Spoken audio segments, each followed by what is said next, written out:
Olá pessoal, estou aqui para fazer o vídeo sobre a mineração na América Portuguesa. Mineração na América Portuguesa foi algo muito lucrativo dentro do século XVIII, né? A gente vai perceber que se formou aqui na América Portuguesa, aqui no Brasil no século XVIII, uma sociedade mineradora. E foi praticamente o século XVIII inteiro, né, rendendo e trazendo bons frutos para a América Portuguesa, para a coroa portuguesa.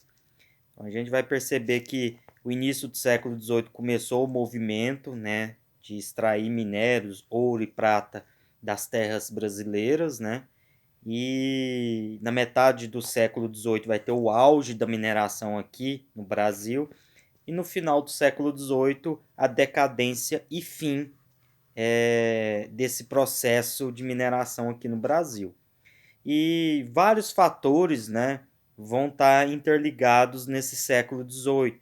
Várias coisas vão acontecer no século XVIII e no início do século XIX isso vai refletir muito quando lá em 1822 acontece a emancipação política do Brasil, a famosa independência brasileira.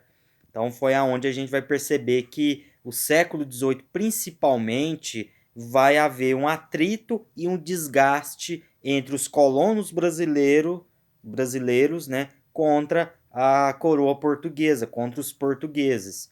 Então, a gente tem que entender que a América Portuguesa ela vai ter várias formas de economia que vai trazer lucros para a coroa portuguesa. A gente teve o início da América, da colonização na América Portuguesa, tendo o pau-brasil como auge da economia.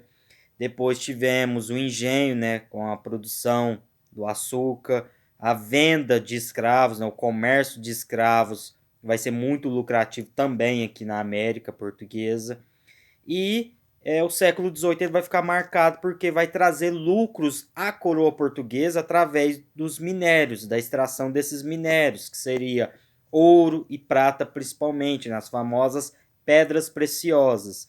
E não vai ser só, obviamente, o contexto de lucro, né, envolvendo esse processo da mineração aqui na América Portuguesa. Vai ter outros fatores que vão chamar muita atenção. Então, no início do século XVIII, a coroa portuguesa ela vai lançar as entradas. As entradas eram pessoas, né, bandeirantes, que tinham a proposta de investigar o território brasileiro.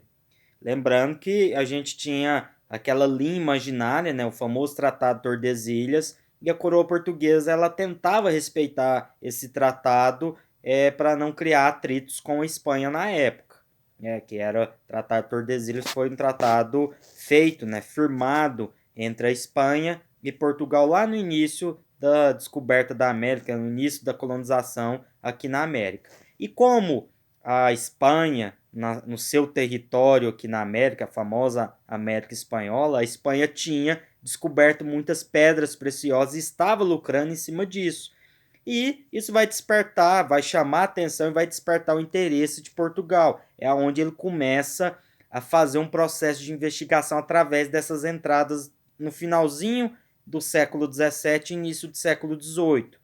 Só que as entradas eram financiadas pela coroa portuguesa, não visava lucro imediato, tinha o objetivo de investigar o território brasileiro primeiro, ver o que teria além do litoral, né? Porque acabou que o início da colonização aqui no Brasil vai concentrar muito no litoral, então eles começam a adentrar a mata brasileira para ver quais riquezas reservavam as terras brasileiras. Então era de fato uma proposta de investigar o território brasileiro. E por outro lado, bandeirantes vão firmar as famosas bandeiras, que eram de cunho particular. Então a gente tinha as entradas que eram financiadas pela coroa portuguesa e com o passar do tempo, no início do século XVIII, também vai ser criadas as bandeiras. As bandeiras eram de cunho particular, né? E eram diferentes, tinham o mesmo objetivo, mas um pouco diferente das entradas. Se as entradas eram financiadas pela coroa portuguesa e não visava lucro imediato, já as bandeiras eram de cunho particular e visava um lucro imediato. Não era igual as entradas que tinha primeiramente uma proposta de investigação. Então, através dessas bandeiras, através dos bandeirantes, a disposição geográfica do Brasil começa a se modificar, porque eles vão começar a entrar mata adentro e vão quebrar aquela linha imaginária ou aquele tratado de Tordesilhas. Tanto é que em 1750, né, na metade do século XVIII, Espanha e Portugal firmam um novo acordo, né, que é o Tratado de Madrid, ou seja, as terras descobertas e as terras a serem descobertas, o país que chegasse primeiro e fincasse a sua bandeira teria o direito a colonizar aquela terra, teria o direito de apossar daquela terra. Então isso ficou visível que as bandeiras elas acabaram modificando o território geográfico da América Portuguesa na época, né, e foi se modificando até chegar numa disposição geográfica que a gente conhece hoje do nosso território brasileiro, né? Quando a gente se propõe a estudar geografia, a gente visualiza o mapa, a gente percebe que do século XVIII para frente, a disposição geográfica do Brasil foi se modificando até chegar no que a gente conhece hoje. E essas bandeiras, além de ser de cunho particular, elas também se dividiam. Tinha bandeirantismo prospector, que era aquele que visava pedras preciosas, bandeirantismo apressador, que era aquele que visava aprisionar o indígena, escravizar o indígena, vender esse indígena, e tinha o sertanismo de contrato, que era aquelas expedições, aquelas bandeiras que você pagava para fazer determinado serviço. Você pagava para eles ir lá e desfazer umas missões jesuíticas, que na época atrapalhava muito esse processo dessas expedições, dessas bandeiras. Você pagava esse sertanismo de contrato, que eram bandeirantes, eles iam lá e descobriam um lugar que tinha minérios. Então, assim, o sertanismo de contrato ele era o meio termo. Você financiava e lá pagava eles executavam o serviço. Então, as bandeiras, diferente das entradas, acabou sendo algo que Portugal não esperava, né? Que Portugal de início não aceitou, porque era de cunho particular e desobedecia às ordens da coroa portuguesa, mas no final das contas a gente vai notar que foi algo lucrativo para Portugal, porque aumentou a disposição geográfica e encontrou regiões aonde tinha minas, né, aonde poderia se extrair grande quantidade de ouro, prata, né, pedras preciosas. E a gente tem que lembrar que Portugal, a coroa portuguesa na época, ela não queria lucrar, investir nas terras brasileiras para ter o seu lucro. Ela queria lucrar de forma diferente. Ela lucrava principalmente através dos impostos. Impostos na produção, na extração de mercadoria. Então, tudo que os colonos iriam executar aqui, eles tinham que dar satisfação e pagar imposto para a coroa portuguesa. E, além do mais, a coroa portuguesa ela também tinha um exclusivo colonial com o Brasil. Ela estava colonizando o Brasil e tinha esse exclusivo colonial. O que seria esse exclusivo colonial? Os colonos brasileiros deveriam vender tudo aquilo que era extraído ou produzido para a coroa portuguesa. Então a coroa portuguesa ela pagava o que ela achava que tinha que pagar. Então eram as maneiras que Portugal lucrava aqui na América Portuguesa, aqui no Brasil na época. E o século XVIII, né, ele vai chamar muita atenção na história brasileira, né, na história do Brasil colonial, porque vai ser um século muito lucrativo, que vai ter início, auge, decadência e fim, né? E diversos fatores vão contribuir não só para a decadência e fim desse processo de mineração aqui no Brasil, mas também vão acarretar sérios problemas que vão levar lá na frente à emancipação política do Brasil, a famosa independência brasileira. Então, quando Portugal percebeu que várias minas estavam sendo encontradas, né, principalmente no famoso Triângulo Mineiro, né, Minas Gerais principalmente, né? Tanto é que o nome Minas Gerais, do estado Minas Gerais, era justamente por conta disso, porque foi a região que centralizou esse processo de descoberta de minas e extração de minérios, né? De ouro, prata. Goiás também acabou ficando envolvida nesse processo. Vale lembrar também que aqui, quando a gente se propõe a estudar a história de Goiás, tem um bandeirante muito famoso, que é o Bartolomeu Bueno da Silva, famoso Anhanguera, que foi ele o primeiro a desbravar as terras goianas lá em 1682, por volta dessa data. Então, o Anhanguera ele é muito conhecido na história brasileira, né?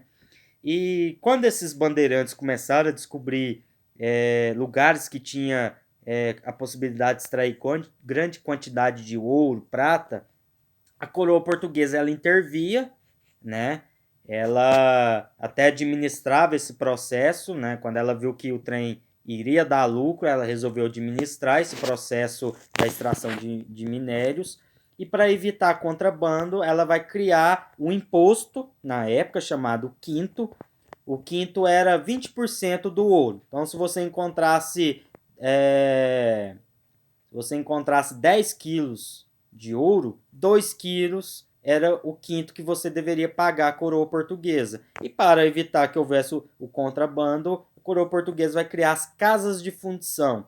Era onde você tinha que extrair o ouro, levar para a casa de fundição, e lá o ouro era derretido, a coroa portuguesa extraía os seus 20%, o restante transformava em barra, com brasão, com o símbolo da coroa portuguesa, e só aí esse minerador poderia comercializar essa barra de ouro ou esse ouro que ele encontrou. Lembrando que acabava que esse minerador tinha que vender esse ouro para a coroa portuguesa. E como eu havia dito anteriormente, ela pagava o que ela achava que valia aquele ouro.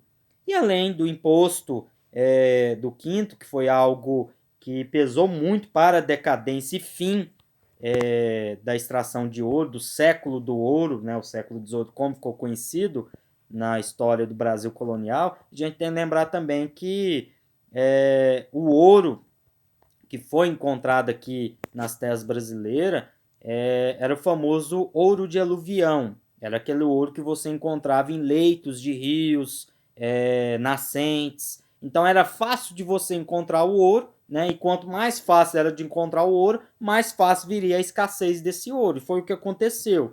E quando Portugal percebeu que o ouro não estava sendo mais lucrativo, ela começa a intensificar a cobrança de imposto.